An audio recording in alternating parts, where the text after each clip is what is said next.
चलो बताओ। Homework question बन गया, 5 जो क्वेश्चन दिया गया था सबको।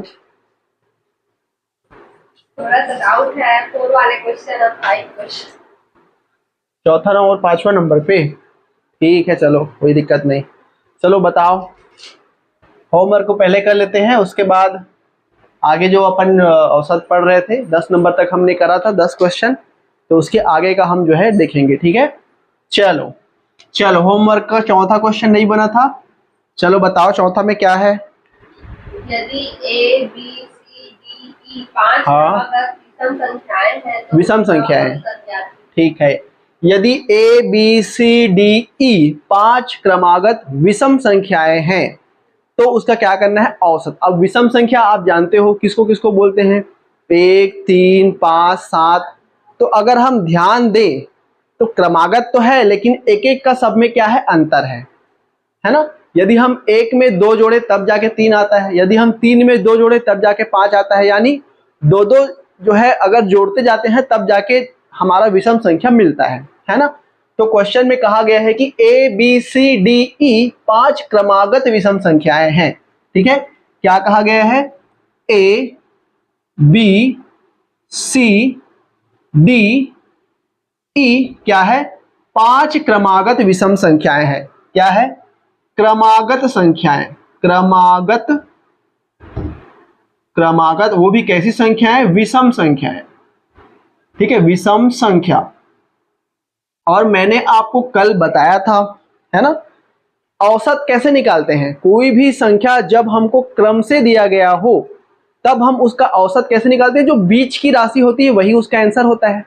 तो अगर अब इस क्वेश्चन को देखो तो सिंपल से आप देख करके ही बता सकते हो कि कौन सा इसका आंसर होगा। इधर 2 छोड़ दो, इधर 2 छोड़ दो, बीच की राशि कौन सी है हमारी, सी है, इसलिए क्या हो जाएगा, सी इसका आंसर हो जाएगा डायरेक्ट, ठीक है। कुछ करना पड़ा इसमें, नहीं करना पड़ा। लेकिन अगर आपको कहा जाए, अगर हमको तो पहले से दे दिया गया है कि ए बी सी डी हमारा क्या है, विषम संख्याएं हैं क्रमागत रूप से, लेकिन अगर आपको नहीं दिया जाता है, आपको सीधा बोल दिया जाता है कि 5 क्रमागत विषम संख्याएं हैं, उसका औसत क्या होगा। अब हमको यहाँ पे नहीं दिया गया है कि क्या क्या वैल्यू रहेगा, तो चलो अगर ऐसा दिया गया है, अब क्वेश्चन हमारा ये आंसर हो गया, ठीक है। अगर ऐसे आपको दिया गया है कि क्रमागत विषम संख्याएं हैं लेकिन हमको मालूम नहीं कि कौन कौन सा है, ठीक है, तब हम उसको कैसे करेंगे। तो मान लेंगे कि पहली हमारी संख्या कौन सा है, 1 सा है। अब इसमें जोड़ते जाओ, क्या जोड़ेंगे, 2 जोड़ेंगे। क्यों 2 जोड़ा, क्योंकि विषम संख्या कहा है। फिर इसमें हम 2 जोड़ेंगे तो x प्लस क्या हो जाएगा, यहाँ पे 4 हो जाएगा। फिर 2 जोड़ेंगे x प्लस 6 हो जाएगा। फिर 2 जोड़ेंगे x प्लस कितना हो जाएगा, 8 हो जाएगा। कितनी संख्याएं हो गई देखो, 1 2 3 4 5, 5 क्रमागत संख्याएं कहा गया था। अब ये हमको संख्या मिल गया, अब इसका क्या निकालना है, औसत निकालना है। कैसे निकालेंगे औसत, तो यदि हम इसका औसत निकालें तो औसत हमारा क्या हो जाएगा, a बराबर दी गई संख्याओं, दी गई राशियों का क्या, योग बटे उन राशियों की संख्या। सबको क्या करना है, अपने को जोड़ना है। जोड़ दो भाई, 1 2 3 4 5, 5 बार है x, तो हमने यहाँ पे क्या कर दिया, 5x लिख दिया, प्लस अब संख्याओं को आपस में जोड़ दो, 8 6 14, 14 4 18, 18 और 2 20, तो यहाँ पे कितना हो जाएगा, 5x धन 20 पूरे का बटे 5, ठीक है। 5 संख्या इसलिए हमने बटे 5 कर दिया। अब दोनों में क्या कॉमन है, 5 कॉमन है। यहाँ पे क्या बच जाएगा, x बच जाएगा, प्लस यहाँ पे क्या बच जाएगा, 5 चौके 20 बटे क्या कर देंगे, यहाँ पे 5, 5 से 5 कट गया, कितना आ गया, x प्लस 4 आ गया, और यही हमारा आंसर हो जाएगा। अब अगर मैंने इस तरीके से इसको क्रम में माना रहता, है ना, मान लेता कि पहली संख्या हमारा a है, तो अगर मैं इसको ABCD के क्रम में मानता तो ये मेरा A होता, ये मेरा B होता, ये मेरा C होता, ये मेरा D होता, और ये मेरा क्या होता, E का मान होता। ये जो ऊपर ऊपर लिखा हुआ है ये सारा। अब देखो x प्लस 4 मेरा आंसर आया, x प्लस 4 किसके जगह में है, C के जगह, इसलिए मैंने इसको डायरेक्ट कर दिया कि C हमारा क्या होगा, औसत होगा। तो अगर हमको सीधा संख्या दे दिया गया है तो जो बीच की राशि है वही आंसर होगा। क्यों, जब हमको बोला गया है, कब होगा, तो जब हमको कहा गया है कि क्रमागत संख्या है तब। अगर क्रमागत नहीं बोला रहता उस केस में हम सबको जोड़ते, बटे 5 करते, तब जो आता वो हमारा क्या होता, जो भी अभिष्ट हमारा औसत है वो होता। तो ये समझ में आ गया सबको कैसे निकाले अपन। चलो और कौन सा नहीं बना है बता दो। पांचवा। चलो पांचवा भी देख लेते हैं, इधर देख लेते हैं, यहां पे बता देता हूं। पांचवा प्रश्न बोल दो, क्या है बोल दो। प्रथम तीन संख्याओं का औसत चौथी संख्या का 2 गुना है। हाँ यदि उन सभी संख्याओं का औसत बराबर 12 हो तो चौथी संख्या ज्ञात है। ठीक है, एक लाइन शुरू को बोलो। प्रथम तीन संख्याओं का औसत चौथी संख्या का 2 गुना है। हाँ, टोटल 4 संख्या कहाँ है ना। तो पहले तो मान लेते हैं कि 4 संख्याएं हमारा कौन कौन सा है, ए है, बी है, सी है और डी है। ये 4 संख्या हमको कहा गया है। ठीक है, फिर क्या बोला गया, एक लाइन और पढ़ो। प्रथम 3 संख्याओं का औसत, है ना। प्रथम 3 संख्याएं कौन कौन सी है, a प्लस बी प्लस सी। चूंकि हमने 3 संख्या लिए इसलिए बटे 3 करेंगे। चौथी संख्या डी का कितना गुना है, 2 गुना। तो ये पहला कहा गया। अब 3 को इधर पक्षांतर कर दो, तो यहां से a प्लस बी प्लस सी का मान कितना हो जाएगा, 3 दूने 6d। अब ये हमको एक कंडीशन मिल गया। फिर क्या कहा गया, अगला पढ़ो। यदि उन सभी संख्याओं का औसत 12 हो तो उन सभी संख्याओं का औसत 12 हो। उन सभी में ए बी सी डी चारों का औसत कितना है, 12 है। अब चारों संख्याओं का औसत कैसे निकालेंगे, सबको क्या करेंगे, जोड़ देंगे, बटे क्या करेंगे, 4 करेंगे। कितना है बोला है, 12 है कहा है। तो 12 चौक कितना हो जाएगा, 48 हो जाएगा। तो यहां से a plus b plus c plus d मुझे कितना मिल गया, 12 चौक 48। चूंकि ए बी सी का हम मुझे मान दिया हुआ है 6d, तो इन तीनों की जगह मैं क्या लिख सकता हूं, 6d प्लस यहाँ पे एक डी और है। तो 6d प्लस डी बराबर कितना हो जाएगा, यहाँ पे 48। ठीक है, 48 हो गया। यहाँ पे 6 और एक कितना हो जाएगा, 7। 7d बराबर 48 हो गया। तो यहां से अगर हम d की वैल्यू निकालें तो कितना हो जाएगा, 48/7। ये दशमलव में आएगा तो वही हमारा क्या हो जाएगा, अभिष्ट आंसर हो जाएगा। ठीक है, क्या पूछा गया था, चौथी संख्या क्या होगी पूछा गया था। अब एबीसीडी में चौथा कौन सा है, डी है, इसलिए हमने डी का मान निकाल दिया। अगर और भी संख्याओं को पूछता तो हम यहाँ पे रखते और उसका मान निकालते, लेकिन ऐसा कंडीशन नहीं दिया है। ठीक है, चाहो तो आप उतार सकते, कोई दिक्कत नहीं है। उसके पश्चात आज हम नेक्स्ट देखेंगे हमारा जो 11वां क्वेश्चन है। ठीक है, ये तो था हमारा होमवर्क, अगर आप सभी ने नोट किया होगा तो, अगर नहीं बना होगा तो इस तरीके से बना सकते। बाकी 3 हमारा बन चुका है इसलिए बता नहीं रहा हूं मैं। ठीक है, चलो ये हो गया हमारा आज का होमवर्क खत्म। बहुत ही सरल था। प्रश्न आपको जैसे जैसे बोल रहा है ना भाई, जिस तरीके से प्रश्न आपको कह रहा है कि ऐसे जो है सरल करना है, उसी क्रम में हमको आगे बढ़ना है। गणित में वैसे ही करते हैं ना, जैसा जैसा प्रश्न कहा जा रहा है वैसा वैसा आगे बढ़ो तो आपका आंसर जो है निकल करके आ जाता है। क्रम से अगर आप विचलित हुए तो आपका आंसर भी डगमगा जाएगा, आपका तरीका भी जो है बदल जाएगा, है ना। तो जैसा क्वेश्चन में क्रम कहा जाए वैसा ही आप सरल करिए, आपका आंसर जो है आ जाएगा फटाक से।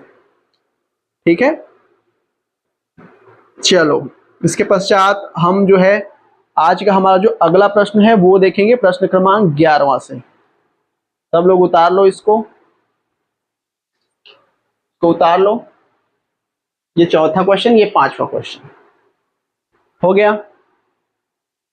दोनों को उतार रहे हो, एक ठोको, ठीक है उतार लो।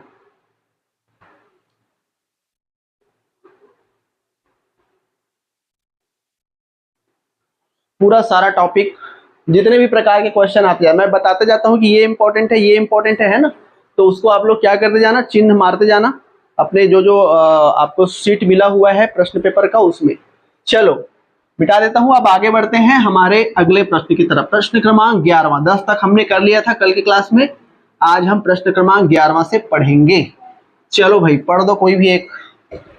आज भी हम कोशिश करेंगे 10 प्रश्न करने का, उसके बाद एक बार और टोटल 30 प्रश्न करेंगे। तो अलग अलग सारे अलग अलग टाइप के प्रश्न अपन करेंगे तो हमारा सरल हो जाएगा। चलो अगला पढ़ो, प्रश्न क्रमांक 11वां। दो क्रमागत सम संख्याओं का औसत 17 है। ठीक है, दो संख्याओं का गुणनफल क्या है? दो क्रमागत सम संख्याओं का औसत कितना है, 17 है। तो दो संख्याओं का गुणनफल जो है क्या होगा, दोनों संख्याओं का गुणनफल जो है क्या होगा। क्रमागत सम संख्याएं, अब मुझे बताइए क्रमागत सम संख्याएं, दो संख्या लेना है, क्या क्या हो सकता है। अगर पहली संख्या को मैंने x माना, विषम सम बोला है तो अगर मैं पहली संख्या को x मारूं तो दूसरी संख्या क्या होगी, बताओ। एक से जाने एक कैसे होगा, अगर एक कैसे होगा, एक नहीं होगा, सम और विषम। इसमें मत ध्यान दो कि सम में दो दो जोड़ रहे हैं तो इसमें भी जुड़ेगा, इसमें भी जुड़ेगा, बिल्कुल, क्योंकि सम संख्याओं के अंतर में भी दो का अंतर होता है ना भाई, बीच में एक संख्या और आती है, उसके बाद दूसरा क्रम जो आता है वो आता है हमारा सम संख्या। तो अगर ऐसे सोचा करो, x x तो अपन मानते ही हैं शुरू में, है ना, तो x को अगर मैं 2 लेता हूं, क्योंकि 2 से स्टार्ट होता है सम संख्या हमारा, है ना, x को अगर मैं 2 लेता हूं तो क्या उसमें जोड़ूं तो उसके आगे वाला आएगा, तो 2 के बाद कितना आता है, सम में 4 आता है, तो 2 में क्या जोड़ूं तो 4 आएगा, 2। इसलिए पहली संख्या x माने तो दूसरी संख्या क्या होगा, x प्लस 2 होगा। ठीक है, तो मैंने मान लिया कि पहली संख्या हमारा क्या है, x है, और दूसरी संख्या क्या है, x प्लस 2। ये हो गया हमारा क्रमागत सम संख्या। फिर क्या कहा गया है, उन दोनों संख्याओं का औसत कितना है, 17 है। अब इसका औसत निकालेंगे हम कैसे, दोनों को जोड़ देंगे, x प्लस 2, दो संख्याएं इसलिए बटे 2 करेंगे, बराबर कितना हो जाएगा हमारा 17। 2 को इधर पक्षांतर करेंगे, अब जोड़ देंगे x और x कितना हो जाएगा, 2x प्लस 2 बराबर 17 दूनी 34। अब 2 को इधर पक्षांतर करेंगे तो यहां से 2x बराबर कितना हो जाएगा, 34 में 2 घटा दो 32, यानी x बराबर कितना हो जाएगा, 32/2 करेंगे तो 16 आ जाएगा।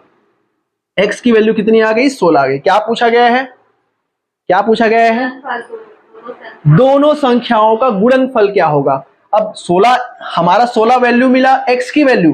अब पहली संख्या हमने क्या माना था, x माना था, और दूसरी संख्या हमने क्या माना था, x प्लस 2, तो 16 प्लस 2 यानी कितना हो जाएगा, 18 हो जाएगा। अब दोनों को गुणा करना है 16 और 18, क्योंकि पहली संख्या और दूसरी संख्या गुणनफल बोला गया था, है ना, तो दोनों क्या करना है, अपने को गुणा करना है। तो 16 गुणित 18 करने कितना आ जाएगा, 288। गुणा कर लो, ठीक है, इतना आएगा, कर लोगे गुणा। चलो अगला पढ़ो, प्रश्न क्रमांक 12। प्रश्न क्रमांक 12 देखो, A, B, C तथा D 4 क्रमागत विषम संख्याएं हैं ठीक। जिनका औसत 42 है। हाँ, B तथा D D का गुणनफल, वेरी इंपॉर्टेंट क्वेश्चन, ऐसा भी आपके सवाल में आता है बहुत बार। ठीक है, तो चिन्ह लगाते रहना, जो इंपॉर्टेंट बोलते जाते हैं उसको। प्रश्न क्रमांक 12 यहां बगल में बना देता हूं मैं। प्रश्न क्रमांक 12 क्या कहा गया है प्रश्न में, A, B, C तथा D 4 क्रमागत विषम संख्याएं हैं जिनका औसत 42 है। B तथा D का जो है गुणनफल कितना होगा। 4 क्रमागत विषम संख्याएं। अब मुझे फटाफट आप लोग बता दो कि 4 क्रमागत विषम संख्याएं कौन कौन सा लेंगे अपन, चलो बताओ। पहला संख्या क्या लेंगे, दूसरा क्या होगा, तीसरा क्या होगा, चौथा क्या होगा। ठीक है, तो हमने यहाँ पे ले लिया पहला संख्या x, दूसरा हो जाएगा हमारा x प्लस 2, फिर तीसरा हो जाएगा x प्लस 4, और चौथा हो जाएगा x प्लस 6। 4 बोला गया था इसलिए हमने क्या किया, 4 लिया। ठीक है, फिर कहा गया है कि उनका औसत कितना है, 42 है। औसत कैसे निकालेंगे इसका, सबको क्या करेंगे, जोड़ देंगे।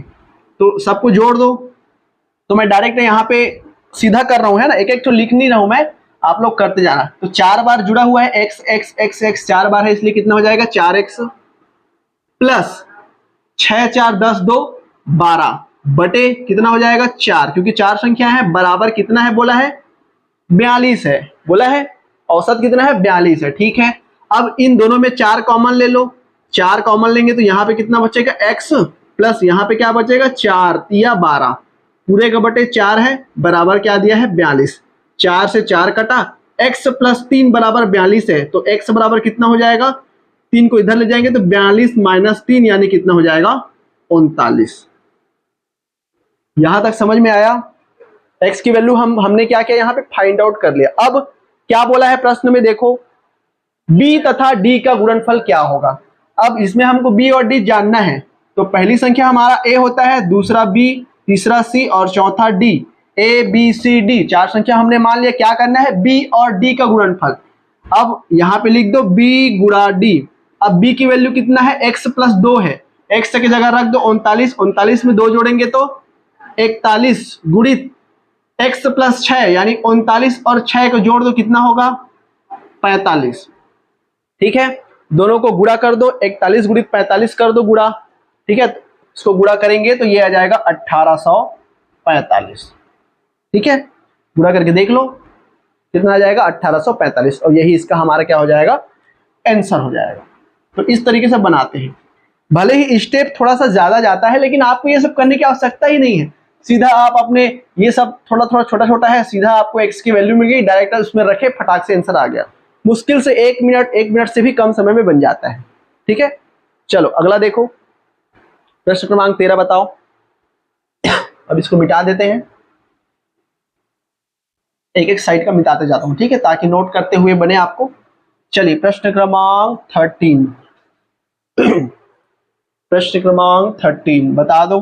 1 से 89 तक के सभी विषम संख्याओं का औसत क्या होगा? ये तो फटाक से बता सकते हो, 1 से लेकर के 89 तक के सभी विषम संख्याओं का औसत क्या होगा। विषम संख्याओं का औसत 1 से लेकर 89 तक में कौन कौन सा आएगा, 1 आएगा, 3 आएगा, 5 आएगा, इस तरीके से आगे कहां तक जाएगा, ये 89 तक, क्योंकि 89 भी तो हमारा विषम है ना भाई। तो 1 से लेकर के 89 तक ये सारी संख्याएं हमको दिया गया है, इनका मुझे क्या निकालना है, औसत निकालना है। क्या ये सारे क्रमागत हैं? क्रमागत किसको बोलते हैं, जो क्रम से आए, क्रम से आए मतलब उनके बीच में एक निश्चित अंतर होना चाहिए, उसको हम कहते हैं क्रमागत, क्रम से आने वाला, है ना। क्या ये क्रम से आ रहा है, बिल्कुल, क्योंकि विषम संख्या है, एक एक उसके बीच में जो है अंतर रहता है ना भाई। चलो बता दो। अब इस तरीके से जो औसत है उसको निकालने का मैंने तरीका बताया था, क्या करना है, हमको देखना है, चूंकि हमारा औसत क्या है, बीच की राशि, इधर कितना है इधर कितना है, और बीच में जो है वही क्या होगा, औसत होगा, है ना। तो हमको ना तो इधर देखना है ना हमको उधर देखना है, सीधा सीधा हमको एक कान पकड़ना है इधर, एक कान इधर, मतलब शुरू और आखिरी को बस पकड़ना है, बटे क्या कर देना है 2, क्योंकि 2 संख्या हम ले रहे हैं। तो आप ले लो 1 और आप ले लो लास्ट की संख्या। तो पहली संख्या हमारा 1 है और आखिरी संख्या हमारा 89 है, क्योंकि हमने 2 संख्या ली इसलिए बटे 2 करेंगे, ये हमारा क्या होगा, औसत होगा। औसत यानी बीच की राशि।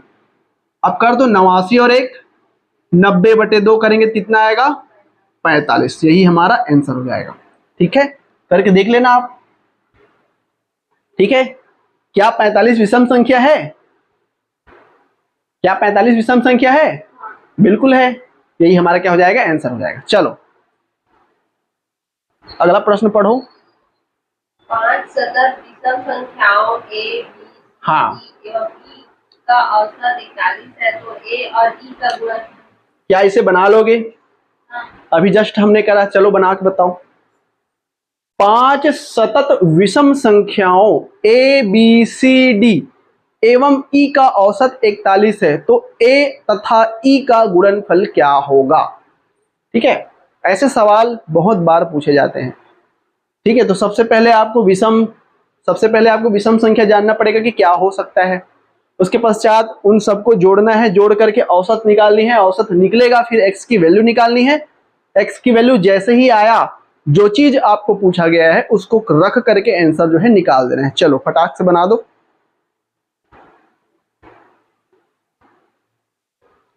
तो औसत बहुत ही सरल टॉपिक है, लगता कठिन है, आगे और भी अलग अलग टाइप के आपके सवाल आते जाएंगे, उन सभी सवालों को आपको जो है सरल करते जाना है, तरीका बताते जाएंगे कैसे आपको सरल से सरल तरीकों से जो है बनानी है, सरल करनी है, ये सारी चीजें आपको जो है बताते जाएंगे। चलो बना दो फटाक से। प्रश्न क्रमांक 15 सॉरी 14, प्रश्न क्रमांक 14 फटाफट बना दो। कितना आ गया, कैलकुलेशन में मिस्टेक नहीं करना, अच्छे से देख लो।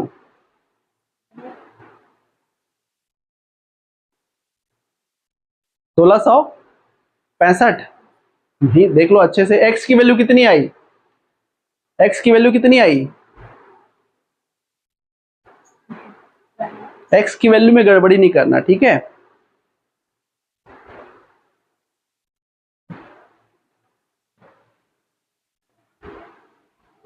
x की वैल्यू में गड़बड़ी मत करना, आपका आंसर सही आएगा। देखो सतत कहे या फिर क्रमागत कहे एक ही प्रकार है ना, सतत यानी लगातार या क्रमागत, ये सारे आपके टर्म्स जो है आ सकते हैं गणित की भाषा में, है ना। सतत विषम संख्याएं कहा गया है, ए से लेकर के ई तक यानी 5, तो 5 हमको विषम संख्याएं सबसे पहले माननी पड़ेगी, ठीक है। 5 विषम संख्या है, तो पहली संख्या को अगर मैंने x माना, फिर ये हो जाएगा x प्लस 2 2 हो गया, x प्लस 4 3 हो गया, x प्लस 6 ये 4 हो गया, x प्लस 8 ये हमारा कितना हो गया 5 हो गया। सबका क्या बोला गया है, औसत कहा गया है। अब निकाल दो औसत कितना है, तो इन सभी का औसत 41 है, तो 41 बराबर सबको जोड़ दो, तो 5 है तो ये हो जाएगा 5x, 8 6 14 14 4 18 और 2 20, यहाँ पे 20 आ गया, 5x धन 20 पूरे का बटे कितना हो जाएगा, क्योंकि हमने 5 लिया तो 5 आ जाएगा, ठीक है। कितना लिया था हमने, 5 लिया तो 5 आ जाएगा। हाँ चलो देखते हैं, रुक जाओ, ठीक है। अब देखो, अब दोनों में 5 कॉमन है, तो 5 हमने कॉमन ले लिया, यहाँ पे कितना बचा x प्लस 4 पूरे का बटे 5, 5 से 5 कट गया, इधर 41 बचा हुआ है हमारा, तो यहाँ से x प्लस 4 बराबर कितना हो जाएगा 41 हो जाएगा, तो x की वैल्यू निकाल दो, 41 में 4 घटा दो, कितना आएगा 36 आएगा, सॉरी कितना 4 है ना, हाँ 5 24 से कितना आएगा 37 आएगा, 7 4 11 होता है, ठीक है। चलो अब 37 आ गया इसकी वैल्यू, ठीक है भाई 37 आ गया इसकी वैल्यू। अब देखो, अब हमको निकालना क्या है, पहली और आखिरी यानी a और e का गुणनफल, तो a की वैल्यू हमारा क्या है x है, गुणित आखिरी क्या है x प्लस 8 है, x प्लस 8 है, ये हमको निकालना है, तो x यानी हो जाएगा 37 गुणा x प्लस 8, 37 और 8 को जोड़ दो कितना हो जाएगा 45, ठीक है। कितना आया था हमारा 1600, ठीक है चलो सही है। अरे बनाओ बनाओ, अपने में कॉन्फिडेंस रखो, ठीक है हो गया। चलो अगला बताओ,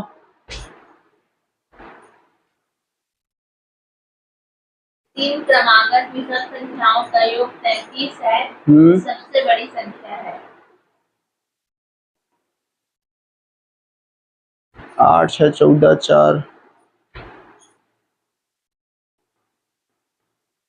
ठीक है।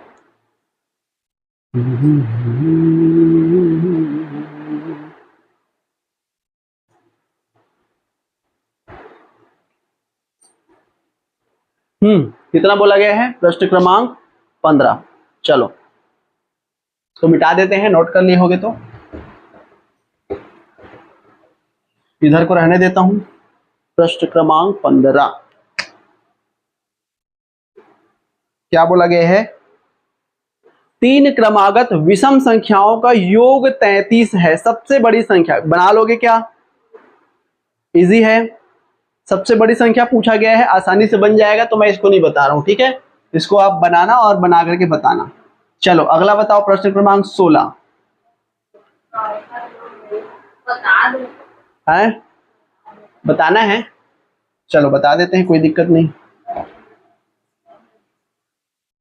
तीन क्रमागत विषम संख्याओं का योग 33 है। अब तीन क्रमागत मान लो, पहले को हम x मान लेते हैं, फिर हो जाएगा x प्लस 2, फिर हो जाएगा x प्लस 4। विषम बोला गया है ना, तो 1 थोड़ी ना होगा, क्रमागत बस बोलता तब होता, विषम या सम बोल दिया मतलब +2 +4 इस तरीके से आएगा। क्या कहा कि योग उसका कितना है 33 है। अब इनका योग कर दो, योग यानी जोड़ना, सबको जोड़ दो, कितना है 33 है, कर दो 1 2 3, 3x धन 4 2 6 बराबर 33। अब यहां से 3 कॉमन ले लो, तो यहाँ पे x बचेगा, यहाँ पे 3 2 6, ठीक है। अब 3 कॉमन आ गया यहाँ पे, ठीक है। अब इधर है हमारा 33, कटा दो, 3 1 कम 3, 3 से 11 बार में x प्लस 2 बराबर 11, तो x बराबर कितना हो जाएगा 9 आ जाएगा। x की वैल्यू कितनी आ गई 9 आ गई। अब निकालना क्या है सबसे बड़ी, तो सबसे बड़ा तो यही दिख रहा है हमारा, तो 9 में 4 जोड़ेंगे तो कितना हो जाएगा 9 4 9 4 कितना होता है 13। ये हो जाएगा x + 4, 9 4 13। तो 13 हमारा क्या हो जाएगा आंसर हो जाएगा। इसमें कोई औसत औसत निकालने की जरूरत नहीं है, डायरेक्ट आंसर। ठीक है, चलो अगला प्रश्न क्रमांक 16। हाँ पढ़ो पढ़ो। 4 क्रमागत अभाज्य संख्याओं का योग 60 है। ठीक है, सबसे बड़ी संख्या तथा सबसे छोटी अभाज्य संख्याओं का औसत क्या है? चलो भाई प्रश्न क्रमांक 16। 4 क्रमागत अभाज्य संख्याओं का योग 60 है। ठीक है, सबसे बड़ी तथा सबसे छोटी अभाज्य संख्याओं का औसत क्या होगा? कितना बोला है? 4 क्रमागत अभाज्य संख्याओं का योग 60 है। हमको क्या करना है? अभाज्य संख्याएं देखनी है। अभाज्य संख्याएं क्या क्रम से आती है? नहीं आती भाई। 2 आता है सबसे छोटी अभाज्य संख्या, फिर 3 आता है, फिर 5 आ जाएगा। तो 2 के बाद तो कोई अंतर नहीं है, डायरेक्ट 3 आ गया, फिर 1 का अंतर है, फिर 7 आता है, फिर 1 का अंतर है, उसके बाद सीधा 11 आ जाता है। तो ये क्रमागत रूप से नहीं आती है ना भाई, क्रमागत रूप से नहीं आती है। तो इस वजह से हम नहीं ले सकते कि कौन कौन सा क्या गया, मतलब मान नहीं सकते। तो हमको जो है अभाज्य संख्याएं जो है ज्ञात होना चाहिए उसके लिए। ठीक है, तो सबसे पहले तो हम कुछ अभाज्य संख्याओं को लिख लेते हैं, उसके पश्चात हम कोशिश करेंगे। क्रमागत मतलब जनरली जो भी अभाज्य संख्याएं हमारी आती है उसको हम लिखते जाएंगे। चलो तो पहला बता दो कौन सा है अभाज्य संख्या, फिर कौन सा आता है, फिर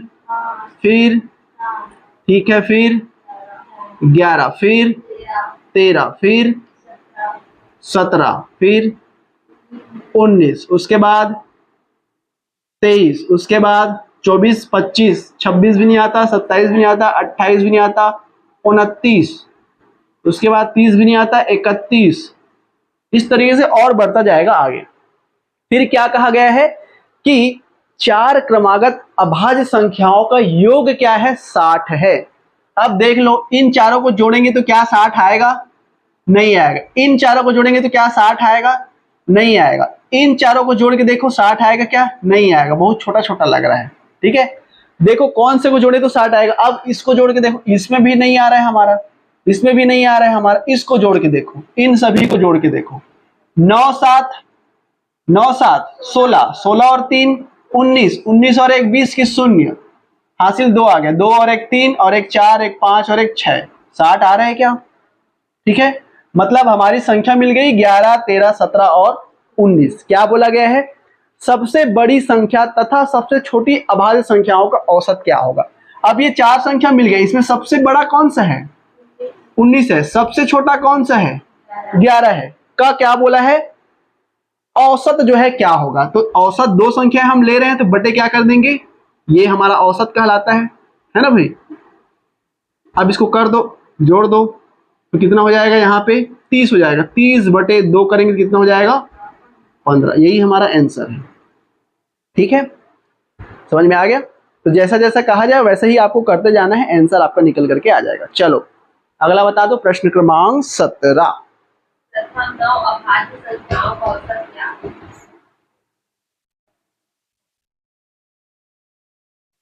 प्रश्न क्रमांक 17 क्या बोला गया है? प्रथम 9 अभाज्य संख्याओं का औसत क्या होगा? देख लो, यही तो हमने लिखा हुआ है अभाज्य संख्या। 1 2 3 4 5 6 7 8 9, यानी ये 23 तक लेना है। क्या करना है? उनका औसत जो है क्या होगा? तो ये मैंने अभी जस्ट बताया कि ये क्रमागत में नहीं होते हैं, है ना भी, क्योंकि बीच में अलग अलग अंतर होता है, तो इसको हम क्रमागत नहीं बोल सकते। उस क्वेश्चन में क्रमागत शब्द को हटा देना। ठीक है, क्रमागत नहीं बोल सकते। अब जो क्रमागत नहीं है उसका हम औसत कैसे निकालते हैं? सबको क्या करेंगे? जोड़ेंगे और बटे जितनी भी संख्या है सबको भाग करेंगे। तो क्या निकाल लोगे? निकाल लोगे? चलो तो इसको आप लोग बना लेना। 17 को मैं नहीं बता रहा हूँ, ठीक है, निकाल लेना, बहुत ही सरल है, जोड़ के जो है बस भाग करना है। चलो अगला पढ़ते हैं, प्रश्न क्रमांक 18। प्रश्न क्रमांक 18, और इसको भी आप लिख लो वेरी इंपॉर्टेंट क्वेश्चन में, क्योंकि इस तरीके से आपके औसत चाल वाले प्रश्न आते हैं। हम चाल समय दूरी जब पढ़ेंगे तो उससे ये वाला सवाल और आपका क्लियर हो जाएगा। फिलहाल आप लोग इसको समझिए ये चाल, ये औसत चाल का क्वेश्चन है, ये मान सकते हो, लेकिन इसमें भी आता है क्योंकि एवरेज टाइप का ही है। औसत शब्द आया मतलब एवरेज से संबंधित हो जाता है। तो चाल, समय एवं दूरी जब पढ़ेंगे तो ये वाला क्वेश्चन आपको एकदम क्लियर हो जाएगा, लेकिन अभी आप थोड़ा सा समझ लो इसको, ठीक है। चलो पढ़ो सवाल को, क्या बोला गया है। एक साइकिल चालक स्थान ए से बी तक 6 किलोमीटर प्रति घंटा की चाल से जो है गया और बी से ए तक 8 किलोमीटर प्रति घंटा की चाल से वापस आया। पूरी यात्रा के दौरान उसका औसत चाल क्या होगा। तो औसत चाल का एक छोटा सा फॉर्मूला होता है, इसको आप पहले लिख लो। औसत चाल बराबर हमारा एक फॉर्मूला होता है, ये होता है 2ab बटे a प्लस बी। ए और बी यहाँ पे क्या है, ए यानी जो पहला चाल हमको दिया जाता है और बी यानी जो दूसरा चाल हमको दिया जाता है ना। तो अब क्वेश्चन में हमको दिया है कि 6 किलोमीटर की चाल से गया और 8 किलोमीटर प्रति घंटे की चाल से वापस आया, यानी हमको दोनों वैल्यू दिया हुआ है। ए का मान हमको कितना दिया है 6, ए बराबर हमको दिया है 6 किलोमीटर प्रति घंटा और बी का मान हमको दिया हुआ है 8 किलोमीटर प्रति घंटा। डायरेक्ट हम इसमें रख देंगे तो हमारा औसत चाल, एवरेज स्पीड, औसत चाल हमारा मिल जाएगा 2। 2 गुणित ए का मान 6 है और बी का मान 8 है, दोनों के बीच में कुछ नहीं है मतलब गुणा का निशान है, तो 2 गुणित 6 गुणित 8 पूरे का बटे ए प्लस बी, 8 और 6 कितना 14। अब इसको डायरेक्ट कटा दो, 2 से कटाएंगे 2 सत्ते 14।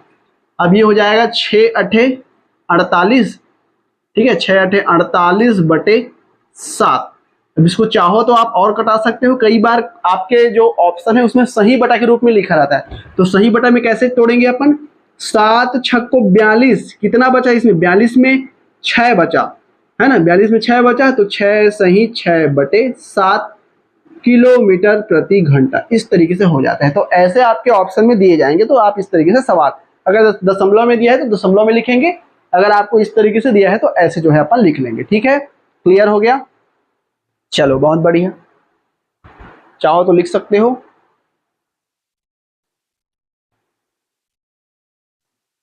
चलो अगला प्रश्न पढ़ो, प्रश्न क्रमांक 19वां। 5 संख्याओं का औसत 18 है, यदि एक संख्या हटा दी जाए तो औसत 16 हो जाता है, हटाई गई संख्या होगी। ठीक है, प्रश्न क्रमांक 19, चलो एक बार पढ़ देते हैं। 5 संख्याओं का औसत कितना है, 18 है। यदि एक संख्या को हटा दिया जाए तो औसत कितना हो जाता है, 16 हो जाता है। हटाई गई संख्या क्या होगी, ठीक है। 5 संख्याओं का औसत क्या है, 5 संख्याओं का औसत क्या है, 18 है, ठीक है। हमको तो मालूम नहीं है कि कौन कौन सी संख्या है ना भाई, हमको तो मालूम नहीं है कि कौन कौन सी संख्या है। अब कैसे निकालते हैं अपन, सब संख्याओं को जोड़ देते हैं। तो मान लेते हैं कि सब संख्याओं को मैंने जोड़ दिया और जोड़ने के बाद उसकी वैल्यू मुझे प्राप्त हुई a। भाई एक तो वैल्यू मिलता है, 5 संख्याएं बोला गया है, सब संख्याओं को मैंने जोड़ दिया और जोड़ने के बाद मान लिया कि उसका कितना मान मुझे मिला, a मिला। अब चूंकि औसत हम कैसे निकालते हैं, सब संख्याओं को जोड़ते हैं, उतने का भाग करते हैं, वो हमारा औसत कहलाता है। और इसमें कहा गया है प्रश्न में कि 5 संख्याओं का औसत कितना है, 18 है। तो सब संख्याओं को मैंने जोड़ा तो कितना आया, मेरा a आया। अब जितनी संख्या है उससे भाग करते हैं, 5 बराबर इधर क्या लिख सकते हैं, औसत लिखते हैं। ये कैसे आया, समझ में आया। a क्या है, हम सभी संख्याओं को जोड़ दिए और 5 क्या है, जितनी संख्याएं को जोड़े हमने, तो कितने को जोड़े, 5 को, बराबर 18। तो हमारा प्रश्न में दिया ही हुआ है कि उसका औसत क्या है, 18 है। अब यहां से a की वैल्यू मेरी मिल जाएगी, a बराबर कितना हो जाएगा, 18 पंचे 90, एक मुझे यहां पे मिल गई। यानी हम कह सकते हैं कि उन सभी संख्याओं को जब हम जोड़ेंगे तो कितनी मिलेगी, मुझे 90 मिलेगी, ठीक है। एक यहाँ पे कंडीशन मिल गया। अब क्या कहा गया है, अब क्या कहा गया है प्रश्न में फिर से, यदि एक संख्या को हटा दिया जाए तो औसत कितना है, 16। अब ये a जो था वो टोटल 5 संख्या था, अब हमने एक संख्या को हटा दिया तो कितनी संख्याएं बच गई, 4 संख्याएं। अब मान लो कि जो 4 संख्या बची है उन सभी का योग b है। अब 4 को ले रहे हैं इसलिए 4 लिखेंगे, बराबर कितना दिया है, उसका औसत 16 दिया है। सेम यही करेंगे, 16 चौक 64, b बराबर कितना हो जाएगा, 64 हो जाएगा। ये दूसरा हमने कंडीशन ले लिया। ये समझ में आया यहां तक? ये था हमारा b क्या था, चार संख्याओं को जब हम जोड़े तब हमने मान लिया कि उसका जोड़ b आता है। अब हमने यहां पे निकाल लिया b की वैल्यू 64। अब इन दोनों कंडीशन को समझो। a का मान 90 आया है, मतलब उन पांचों संख्याओं को जब हम जोड़ेंगे तो उसका योग कितना आएगा, 90 आएगा। ठीक है, और उन चारों संख्याओं को जोड़ेंगे तब उसका योग कितना आएगा, 64 आ जाएगा। ठीक है, पांच संख्याओं को जोड़े 90 आया, चार संख्याओं को जोड़े 64 आया। यहां तक समझ में आया? फिर क्या बोला गया है, हटाई गई संख्या कौन सी है, मतलब जो संख्या बचता है उसका मान कितना होगा। तो ये तो हो गया हमारा पांच संख्याओं को जोड़े तो 90 आया, ये हो गया हमारा चार संख्याओं को जोड़े तो 90 आया। अगर मैं पांच संख्याओं में चार संख्याओं को घटा दूं तो कितनी संख्या मिलेगी, एक संख्या। वही तो हटाई गई संख्या है। समझ में आया? ये कॉन्सेप्ट समझ में आया? बस समझना है शब्दों को। अगर मैं पांच संख्याओं के योग में चार संख्याओं के योग को घटा दूं तो मुझे सिंगल जो संख्या हटाई गई है वो मिल जाएगा। कर दो, क्या कर देंगे अपन, a माइनस बी। तो पांच संख्याओं का योग 90 है, चार संख्याओं का योग 64 है। तो यहां से एक संख्याएं जो बचेंगी, एक संख्या, या इसी को हम बोल सकते हैं हटाई गई संख्या। इसी को हम क्या कह सकते हैं, हटाई गई संख्या। नहीं समझ में आएगा तो पूछना, ठीक है। हटाई गई संख्या तो कितना हो जाएगा, 90 में 64, 10 में 4 घटाएंगे 6, अब यहां से 9 में 7 घटाएंगे तो 2 आ जाएगा। कितना आ गया हमारा आंसर, 26 आ गया। क्लियर हुआ? नहीं समझ में आएगा तो बता दूंगा फिर से। ठीक है, क्लियर हुआ? हटाई गई संख्या मेरी कितनी हो गई, 26 हो गई। ठीक, क्लियर, बताने की जरूरत तो नहीं है। चलो अगला प्रश्न क्रमांक 20वां, और ये प्रश्न क्रमांक जो 20 है हमेशा पूछा गया प्रश्न है, सबसे इस चैप्टर का सबसे इंपॉर्टेंट है और ऐसा सवाल आता ही आता है। पिछले बार 23 वाले भर्ती में भी आया था, है ना, और सीजीटेट में भी आया था। तो ये सवाल आता ही आता है और इसमें गलतियां बहुत लोग करते हैं। चलो तरीका बताएंगे। पिछले बार का सवाल आपने अगर सरल किया होगा तो ये क्वेश्चन आया हुआ था। ठीक है, चलो प्रश्न क्रमांक 20वां, चलो पढ़ दो, क्वेश्चन पढ़ दो। चलो प्रश्न क्रमांक 20वां। राहुल ने पुस्तकें 10 रुपए की दर से 80 रुपए की दर से 3 पेंसिल तथा पेन खरीदा, 15 रुपए की दर से 5, तो सभी वस्तुओं के लिए औसत देखो प्रश्न अल्प विराम लगा है ना, तो वहां पे रुकना रहता है। देखो मैं प्रश्न को पढ़ रहा हूं। राहुल ने 10 पुस्तकें, ठीक है, राहुल ने पुस्तकें 10 रुपए की दर से 80 खरीदा। ये थोड़ा सा मतलब इधर उधर है, ठीक है। मैं थोड़ा सा इसको सॉर्ट आउट कर लेता हूँ, क्वेश्चन इधर उधर लिखा हुआ है बस। राहुल ने 10 रुपए की दर से 80 पुस्तकें खरीदा, ठीक है। राहुल ने 10 रुपए की दर से 80 पुस्तकें खरीदा, ठीक है। 16 रुपए की दर से 3 पेंसिल खरीदा, ठीक है, और 15 रुपए की दर से 5 पेन खरीदा। यह है सवाल, ठीक है। तो हमको बताना है कि सभी वस्तुओं के लिए औसत मूल्य क्या होगा, ठीक है। सभी वस्तुओं के लिए औसत मूल्य क्या होगा। अब देखो 3 चीज यहां पे दिया हुआ है। जब भी आपको दर, वस्तु और कुल रुपए, ये 3 चीज आपको दिखे सवाल में, ठीक है, सबसे पहले उसको आप लिख लो। हमको क्या क्या दिया है, दर, और क्या दिया है, वस्तु, और क्या दिया है, उसका मूल्य, उस वस्तु का मूल्य या कीमत। तो सबसे पहला हमारा कंडीशन दिया है कि 10 रुपए की दर से 80 वस्तुएं खरीदा, 80 पुस्तकें खरीदा, ठीक है। 80 पुस्तकें खरीदा, कितने, 10 रुपए की दर से। तो दर हमारा दिया है 10, कितने पुस्तकें खरीदा, 80, और अब मूल्य हम अभी निकालेंगे, मूल्य तो हमारा है नहीं, ठीक है। फिर दूसरा कहा गया है कि 16 रुपए की दर से 3 जो है क्या खरीदा, पेंसिल खरीदा।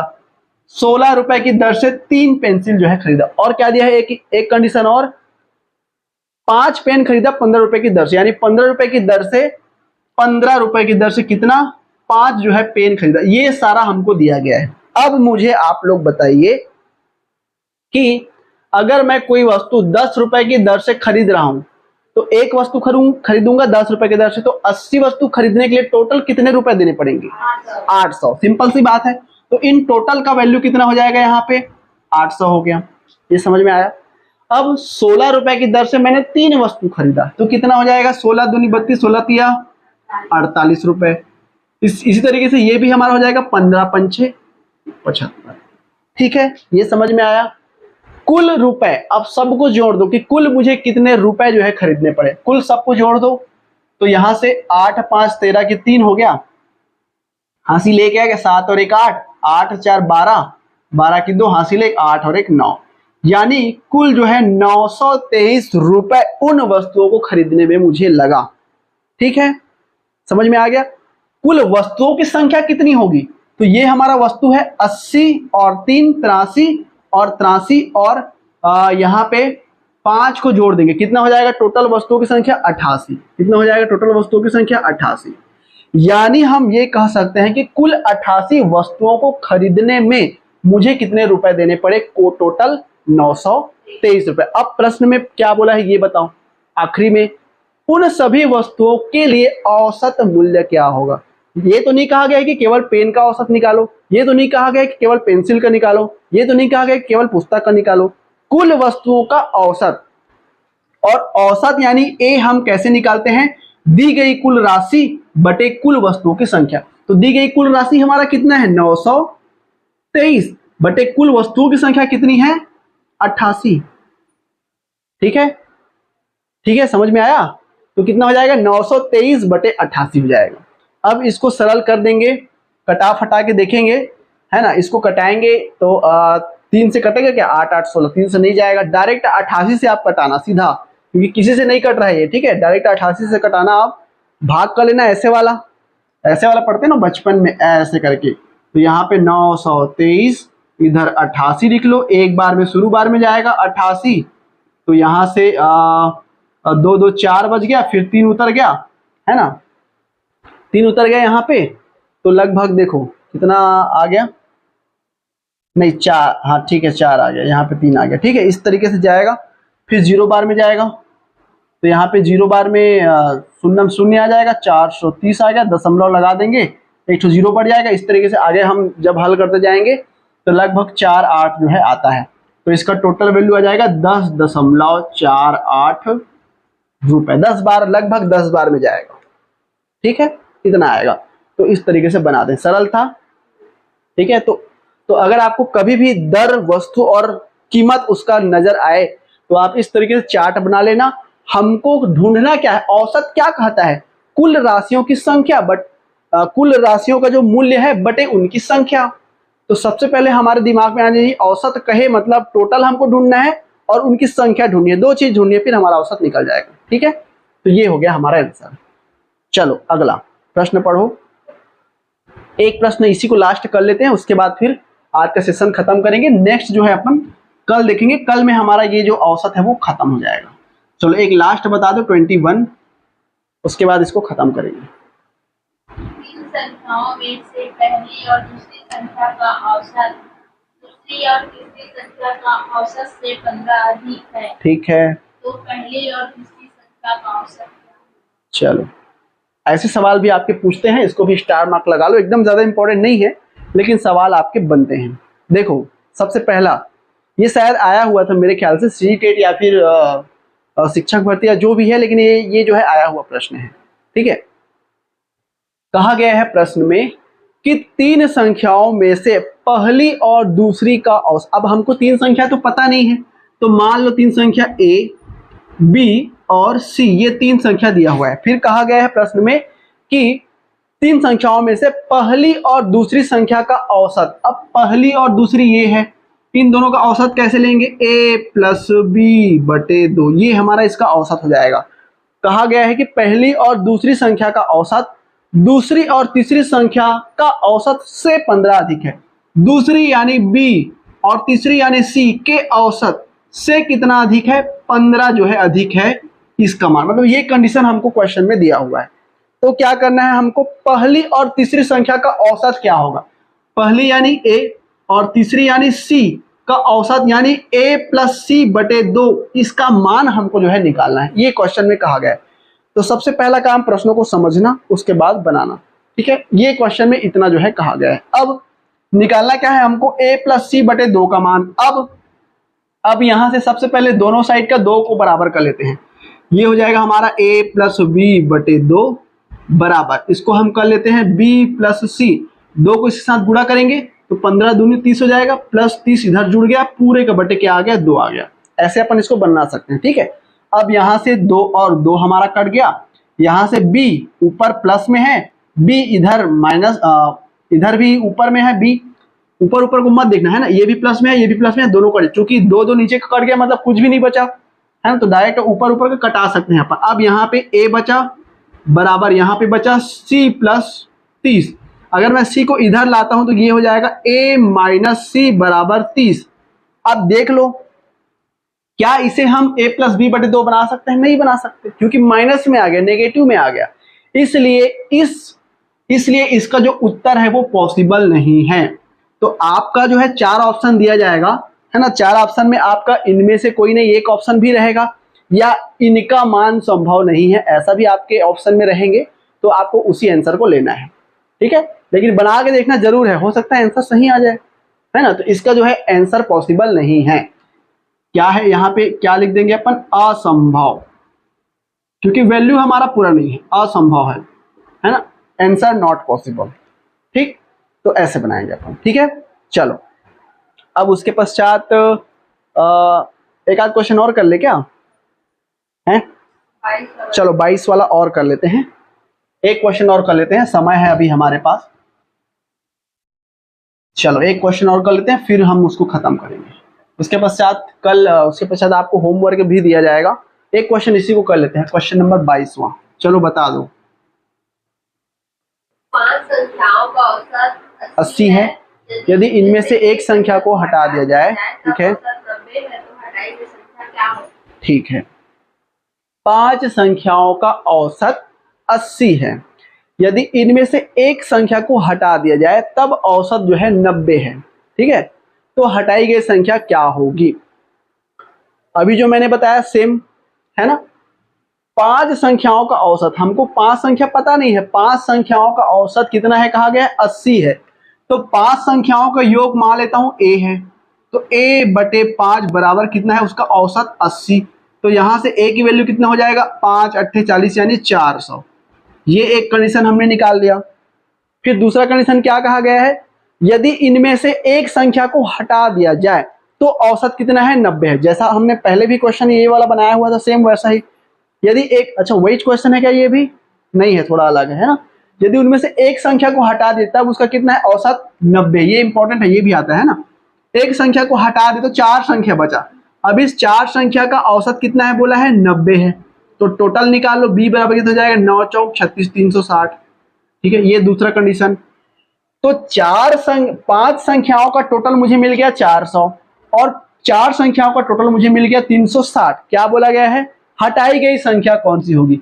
तो भाई ये टोटल 5 का है, ये टोटल 4 का है, अगर दोनों को मैं क्या कर दूं, माइनस कर दूं, यानी 400 में 360 को घटा दूं, है ना, 400 में 360 को घटा दूं, तो जो 40 आएगा वही क्या हो जाएगा, हटाई गई संख्या हो जाएगी। तो ये इसका आंसर हो जाएगा, ठीक है, डायरेक्ट। चलो ठीक है, चलिए भाई, तो आज का सेशन यहीं तक रखते हैं। बाकी कल अपन जो भी 7-8 क्वेश्चन हमारे बचे हुए हैं उसको अपन कवर करेंगे। तो आप लोग होमवर्क नोट कर लीजिए, 5 होमवर्क दिया जा रहा है, रोज 5 होमवर्क दिया जाएगा, उसको आप लोग बनाने का प्रयास करना। नहीं बनेगा तो अपन जो है नेक्स्ट क्लास में उस पर चर्चा जरूर करेंगे। चलो बताते जा रहा हूँ, उसको लिखते जाना, ठीक है।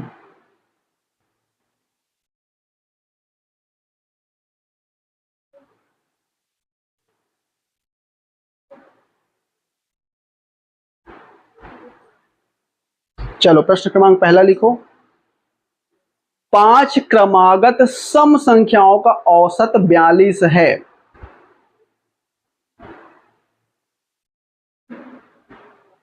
5 क्रमागत सम संख्याओं का औसत 42 है। 5 क्रमागत सम संख्याओं का औसत 42 है। उनमें से सबसे छोटी और सबसे बड़ी, उनमें से सबसे छोटी और सबसे बड़ी संख्या के बीच का अंतर ज्ञात कीजिए। उनमें से सबसे बड़ी और सबसे छोटी संख्या के बीच का अंतर ज्ञात कीजिए। सबसे छोटी और सबसे बड़ी संख्या के बीच का अंतर जो है ज्ञात कीजिए। ठीक है,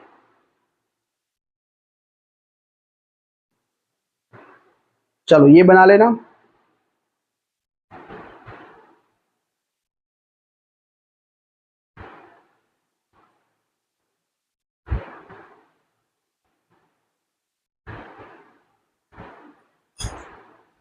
एक और लिखो प्रश्न क्रमांक दूसरा। यदि 25A 25A यदि 25A प्लस 25B बराबर 115 है तो A और B का औसत क्या होगा। पिछले क्लास में हमने एक क्वेश्चन ऐसे जो है किया था, तो इसको बना करके देखिएगा। यदि 25A धन 25B बराबर 115 हो तो A तथा B का औसत ज्ञात कीजिए। ठीक है, ठीक है, चलो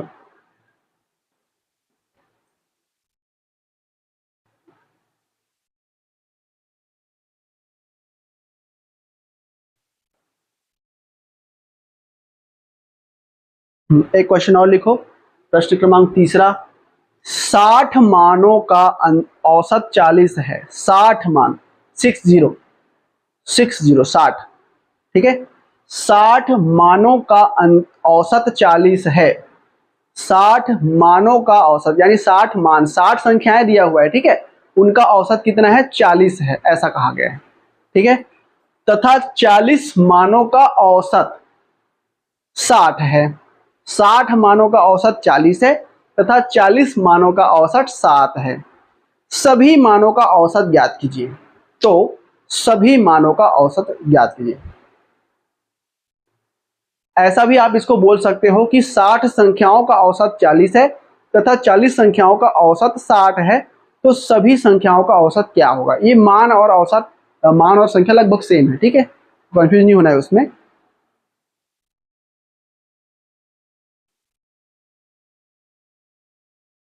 कितना क्वेश्चन हो गया, 3 क्वेश्चन हो गया।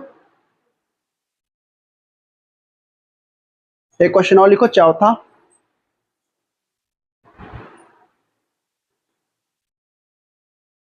तीन क्रमागत सम संख्याओं का औसत। तीन क्रमागत सम संख्याओं का औसत। तीन क्रमागत सम संख्याओं का औसत पहली संख्या के 1/3 से। तीन क्रमागत सम संख्याओं का औसत पहली संख्या के 1/3 से 14 अधिक है। पहली संख्या के 1/3 से 14 अधिक है। पहली संख्या ज्ञात कीजिए। ठीक है, तीन क्रमागत सम संख्याओं का औसत पहली संख्या के 1/3 से 14 अधिक है। पहली संख्या ज्ञात कीजिए। 4 क्वेश्चन हो गए। चलो एक और लिखो, लास्ट, एक लास्ट और लिख लो।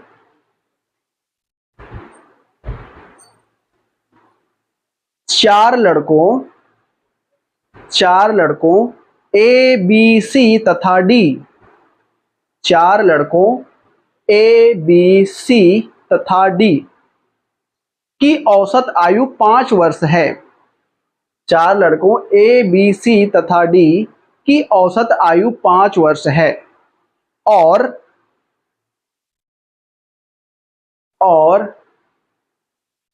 ए बी डी तथा ई, ए बी डी तथा ई, सी नहीं है ना बीच में, ए बी डी तथा ई की औसत आयु 6 वर्ष है। की औसत आयु 6 वर्ष है।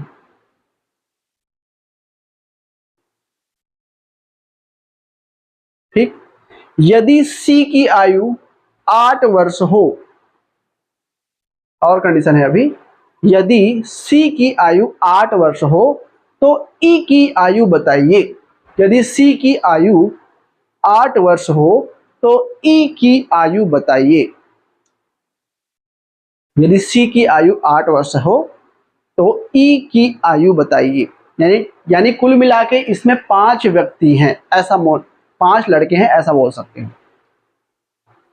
4 पहले बोला गया था, एक और आ गया, यानी टोटल 5 लोग हैं यहाँ पे और सबका औसत अलग अलग दिया हुआ है। ठीक है, चलो फिर ये होमवर्क है, इसको बना करके आइए, और नहीं बनेगा तो कल अपन बताएंगे, और जो जो बन जाएगा उसको आप लोग बना लीजिएगा। ठीक है, चलो मिलते हैं कल अगले क्लास में।